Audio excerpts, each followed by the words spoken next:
Here's a spicy truth. Most so-called classic sci-fi blockbusters are standing on the shoulders of 1950s giants. Think today's movies are daring? The 50s served up atomic monsters, killer robots, existential terror, and philosophical chills without a single CGI pixel.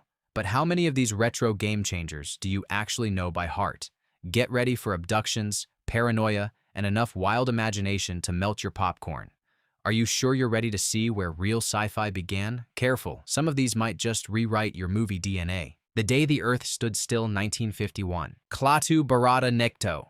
The phrase alone is a sci-fi rite of passage, and if you don't know it, buckle up, because The Day the Earth Stood Still is where thoughtful sci-fi took its first quantum leap. Forget flying saucers as mindless invaders. This film asked a question still terrifying in any decade. If humanity were judged by an outsider, would we survive the verdict? The story: a mysterious silver spacecraft lands in Washington, D.C., and out walks Klaatu, an alien with a polite but bone-chilling warning: Earth needs to get its act together or face annihilation. At his side is Gort, a silent, unstoppable robot who can vaporize tanks with a glint of his visor. What follows isn't a shootout, it's a nerve-jangling meditation on Cold War paranoia, nuclear anxiety, and whether we humans deserve a second chance. Director Robert Wise dials up the tension with shadowy lighting and real-world locations, making the whole invasion feel just plausible enough to freak out 1950s audiences. But it's Michael Rennie's calm, dignified Klaatu that sells the threat. You believe this guy is both judge and possible executioner, cool as the other side of the pillow. And Gort? He's not just another tin can. He's cinema's OG robot, a mechanical enforcer who launched 1,000 imitators, but never lost his mystique. The film's impact? Massive. It became the template for Alien as Mirror, reflecting our deepest fears and hopes right back at us. You get a dose of philosophy with your flying saucer, something most modern movies are still trying to pull off. Its message of peace through strength and the idea that humanity is just one misstep away from oblivion still hits home, especially now that the world hasn't exactly calmed down since 1951. And let's talk legacy. The Day the Earth Stood Still has been remade, referenced, and outright copied more times than you can count, but nothing beats the original's simmering menace and moral punch. It's sci-fi that dares you to look in the mirror and ask, would you be worth saving? Forbidden Planet, 1956. Welcome to Altair 4, where science fiction stopped being pulp and became a technicolor fever dream. Forbidden Planet didn't just raise the bar for visual spectacle, it basically built the bar and then launched it into hyperspace. This is the movie that gave us Robbie the Robot, a Shakespearean plot, and a vision of space travel so lush it still makes jaws drop. Here's the setup. A rescue mission from Earth arrives on a distant planet only to find Dr. Morbius, his daughter Altera, and the ruins of a dead alien civilization. But something is stalking the crew, something invisible, ancient, and hungry. If that sounds Shakespearean, it's no accident. The story is straight out of The Tempest, but with way more ray guns and existential dread. From the opening shot, Forbidden Planet flexes its production muscle. Matte paintings, dazzling color, and electronic music that's literally out of this world. It was the first film to use a fully electronic score. The set design, pure atomic age meets Freudian nightmare. The Krell machinery is a labyrinth of impossible technology, hinting at minds so advanced they self-destructed on their own dark thoughts. There's no villain in a rubber suit here. The monster is the human subconscious, made real and unleashed. Try finding that in your average space opera. Walter Pidgeon plays Morbius as a brooding genius with a secret. Anne Francis is Altera, the proto-space princess, and Leslie Nielsen, yes, that Leslie Nielsen is the all-business commander before he became the king of deadpan comedy. And Robbie, he became an instant sci-fi superstar, a lovable, logical, totally original robot that Hollywood would chase for decades. Why does it still matter? Because Forbidden Planet fused grown-up ideas with pure spectacle. It was about guilt, desire, and the destructive power lurking inside every civilized brain. Its visuals inspired a generation of filmmakers. Gene Roddenberry all but admitted Star Trek wouldn't exist without it. Its questions are even sharper now in the age of AI and digital dreams. Bottom line, Forbidden Planet isn't just a relic, it's the ur-text of space adventure, the missing link between Shakespeare and Star Wars, and proof that the 1950s were dreaming bigger, bolder, and weirder than anyone since. If you only know the robot, you're missing the real monster, us. Invasion of the Body Snatchers, 1956. Here's the horror. You wake up, look your best friend in the eye, and realize something vital has vanished behind their smile. Welcome to the chilling, utterly brilliant nightmare of Invasion of the Body Snatchers. Forget flying saucers. This 1956 masterpiece creeps right under your skin and dares you to trust nobody, not even yourself. Set in the sleepy town of Santa Mira, California, the story begins innocently enough. Dr. Miles Bennell returns home to find patients claiming their loved ones have been replaced by lookalikes, soulless, emotionless, eerily perfect. At first, it sounds like garden-variety small-town paranoia. But the paranoia spreads, and suddenly, so do the pod people, alien spores that copy humans while they sleep and discard the originals like yesterday's trash. No ray guns, no city-smashing monsters, just the everyday horror of losing your individuality and becoming normal. Director Don Siegel turns up the tension with relentless pacing and a documentary-style realism that makes every corner of Santa Mira feel like your own neighborhood. The cinematography, sharp, shadowy, and always a little off-kilter, pulls you into the anxiety until you're scanning the faces of everyone you meet for a flicker of real emotion. Is this a Red Scare parable? Sure, the 50s were a hotbed of anti-communist hysteria, and Body Snatchers nails that mood of suspicion and mass conformity. But the film's genius is its ambiguity. Is it about totalitarianism, consumer culture, or just the universal fear of losing yourself in the crowd? Watch it today, and the allegory hits even harder in an era of social media clones and viral groupthink. And let's talk endings. The original cut left audiences dangling in existential horror, the hero screaming into traffic, "You're next." It's a finale so stark, so unresolved, it sparked decades of debate and countless remakes, none of which ever matched the creeping suburban terror of the original. Invasion of the Body Snatchers endures not because of flashy effects or alien carnage, but because it nails that primal fear.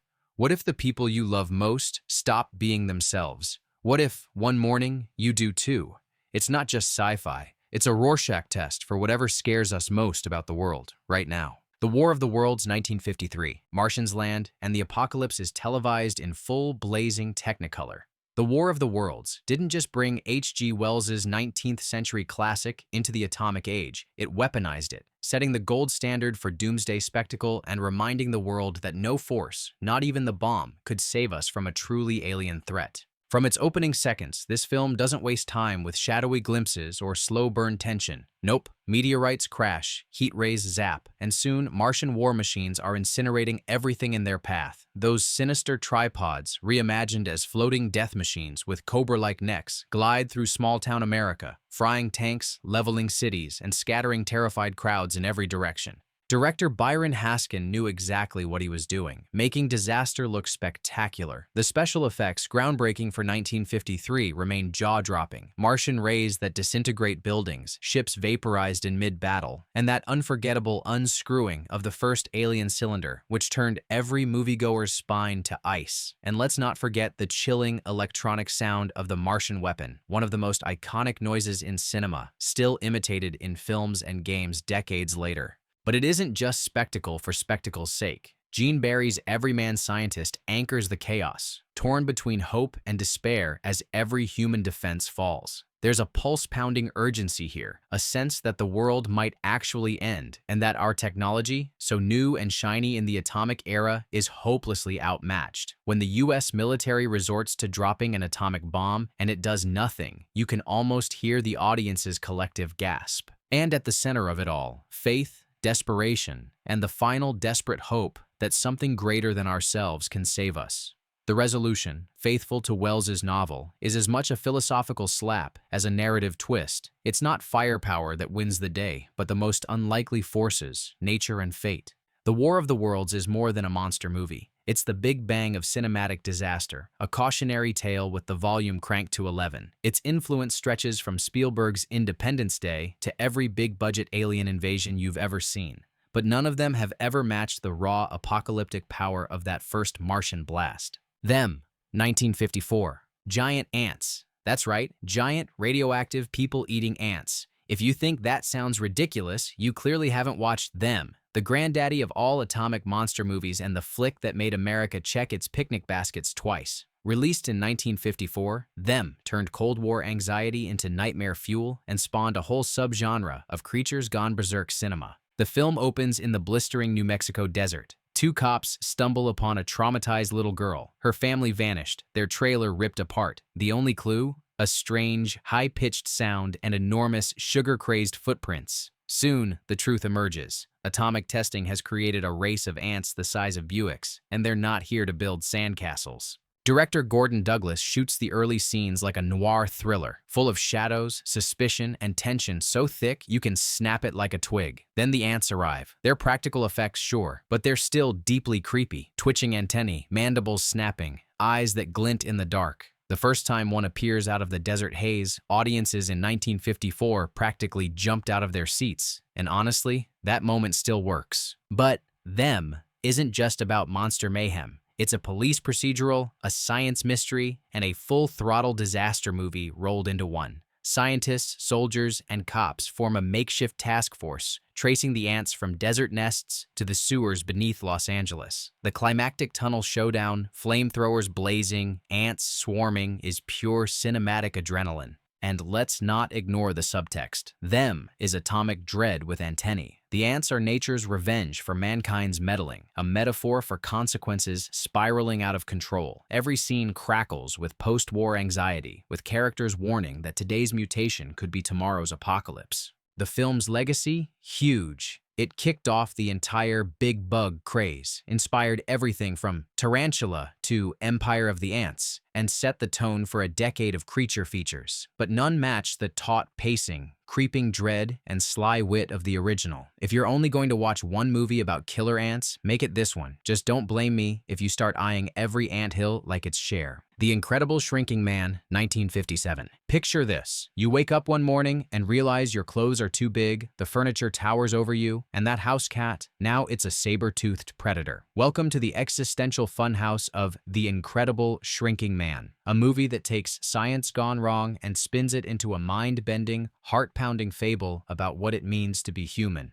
Scott Carey is your average suburban guy until a mysterious cloud of radioactive mist zaps him on a boating trip. At first, it's just a joke. His shirts don't fit, his wife buys him new pants, but then the shrinking won't stop. Doctors are baffled, newspapers run wild, and soon Scott's a national curiosity, a human headline. The laughs fade when he becomes a doll, then smaller than a mouse, and suddenly, the world is one big, hostile obstacle course. Director Jack Arnold transforms a simple premise into a jaw-dropping spectacle. The special effects are pure 1950s wizardry, enormous props, forced perspective, and some of the most suspenseful set pieces ever put to film. That showdown with a spider in the basement? Still one of the most nerve-shredding, ingenious action scenes in movie history. But this isn't just Monster of the Week fare. Screenwriter Richard Matheson, yes, the guy who wrote I Am Legend, injects the story with a bleak, poetic edge. Scott's journey is a slow-motion existential crisis. He battles not just predators and plumbing, but his own sense of worth. As he shrinks into the unknown, he faces questions about identity, love, and purpose that feel just as massive now as they did in the 50s. The film's conclusion is a gut punch, a philosophical twist that turns terror into awe. There's no magic cure, no easy escape. Scott Carey literally shrinks out of existence, but instead of despair, he finds acceptance. To God, there is no zero. He muses, staring into infinity. It's haunting, hopeful, and weirdly beautiful, a cosmic perspective that still lands like a meteor today. The Incredible Shrinking Man isn't just a special effects triumph. It's a miniature epic about the fear of losing control, the search for meaning, and the courage to face the infinite, no matter how small you become. The Thing from Another World, 1951. If you ever wondered where John Carpenter got his horror chops, or why so many sci-fi films lock the doors when the sun goes down, look no further than The Thing from Another World. This 1951 classic isn't just a creature feature, it's the template for every Trapped with a Monster movie that followed, and it's still sharp enough to draw blood, even 70 years later. The setup is simple, but genius. A team of scientists and Air Force personnel at a remote Arctic outpost discover a crashed alien spaceship buried in the ice. They drag the frozen visitor back to their base because apparently nobody in the 50s had seen a horror movie. Naturally, the thing thaws out, wakes up, and unleashes absolute mayhem, turning the isolated station into a panic-soaked survival chamber. What makes this movie pop? It's the rat-a-tat dialogue. Characters talk fast, interrupt, joke, and bicker in a way that feels decades ahead of its time. You get a room full of smart, skeptical people, and nobody is dumber than the situation demands. The pacing, relentless. The moment the alien, James Arness, hidden under layers of chilling makeup, starts stalking the halls, the suspense is relentless. The electricity crackles, literally and figuratively.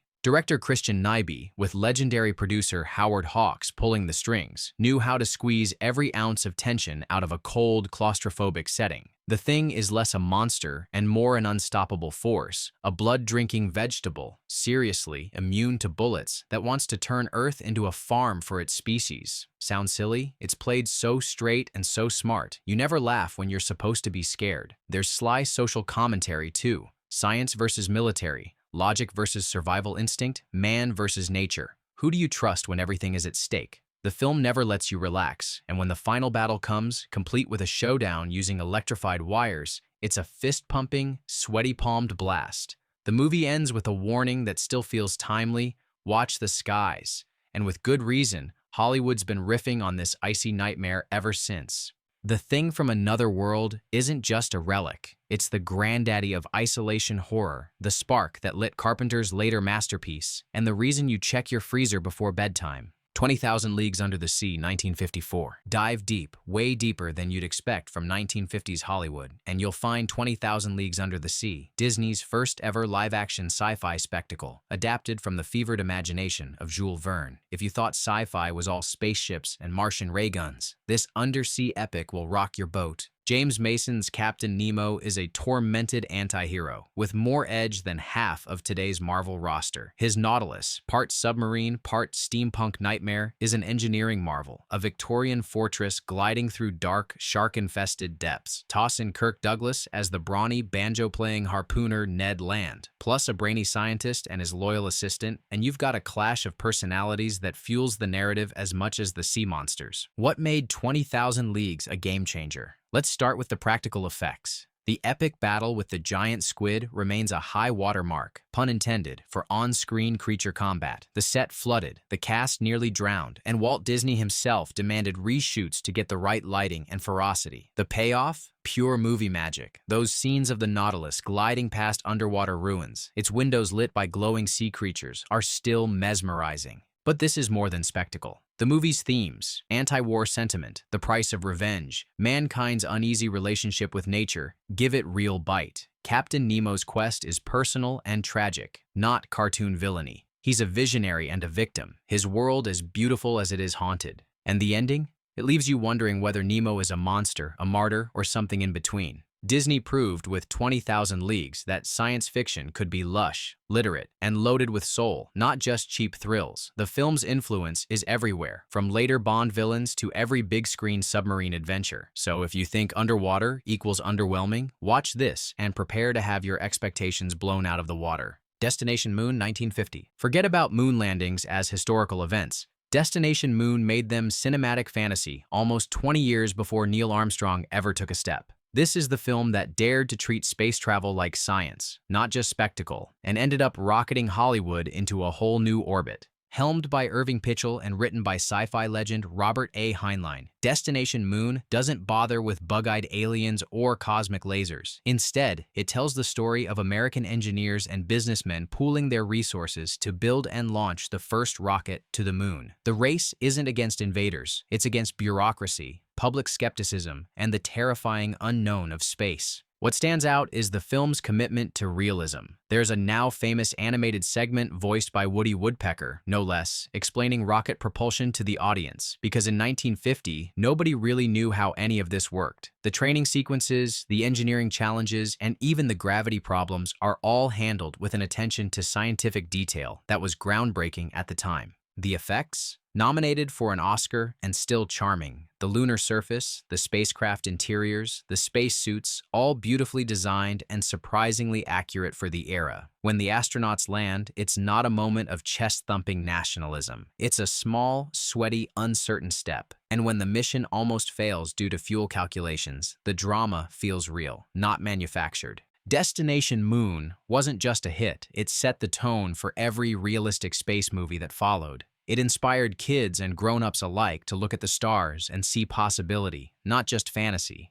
It was a declaration that science fiction could be, well, scientific, and that movies could make us believe in humanity's destiny beyond Earth. And considering it landed nearly 2 decades before Apollo 11, that's not just entertainment, that's prophecy. The Fly 1958. Let's talk body horror. Before it was cool, before Cronenberg, before gore-fests, there was The Fly 1958, the creepiest, weirdest, and most unexpectedly tragic sci-fi shocker to crawl out of Hollywood's golden age. You think you've seen all the science experiment gone wrong movies? None land like this one because The Fly isn't just a monster movie. It's a slow-motion car crash of ambition, love, and one of cinema's most infamous last lines. The setup is deliciously simple and absolutely terrifying. Brilliant scientist Andre Delambre, played by David Hedison, thinks he's about to change the world with his teleportation device. The rules are clear. Disassemble atoms here, reassemble over there, and humanity leaps into a new future. The catch? A housefly sneaks into the machine with him, and what comes out is a nightmare hybrid that's half man, half insect. Sure, you've seen the memes, but seeing it unfold, one mistake at a time, is a masterclass in dread. Patricia Owens steals the movie as Hélène, Andre's loyal wife, whose devotion is pushed to the breaking point by the slow, horrifying revelation of what's happened to her husband. The suspense is Hitchcock level. She's left little clues, a strange obsession with closed doors, odd eating habits, muffled cries, and as the pieces come together, so does the audience's sense of mounting, inescapable doom. But The Fly isn't just about gross-out moments, though. Make no mistake, the famous unveiling of Andre's monstrous fly head still packs a punch, even in an age of digital excess. The movie works because it's heartbreakingly human. Andre's slow descent isn't played for camp. It's an existential tragedy. He's tormented not just by what he's become, but by what he's lost. The ability to hold his wife, the fear that his mind will slip away. His final, desperate solution is as dark as anything in Shakespeare, but with a sci-fi twist. And that ending, oh, that ending. The tiny, high-pitched plea of, help me, coming from a fly caught in a spider's web, Andre's human face twisted in miniature agony, is one of those moments that scars itself into your memory. Audiences in 1958 screamed, and so will you. The Fly is the rare 1950s sci-fi that's as tragic as it is terrifying, as much about the terror of love and loss as it is about mutation. It proved, once and for all, that the scariest monsters are often the ones we create ourselves. So, did the 1950s just set the standard, or did they secretly invent every sci-fi trope we're still obsessed with? These 10 movies didn't just shape the genre, they defined how we dream, how we fear, and how we imagine what's possible. But let's be real, which classic did we miss? And what would your number 1 pick be? Drop your favorites in the comments. Hit that subscribe for more retro revelations. And remember, the next sci-fi revolution is just one wild idea away.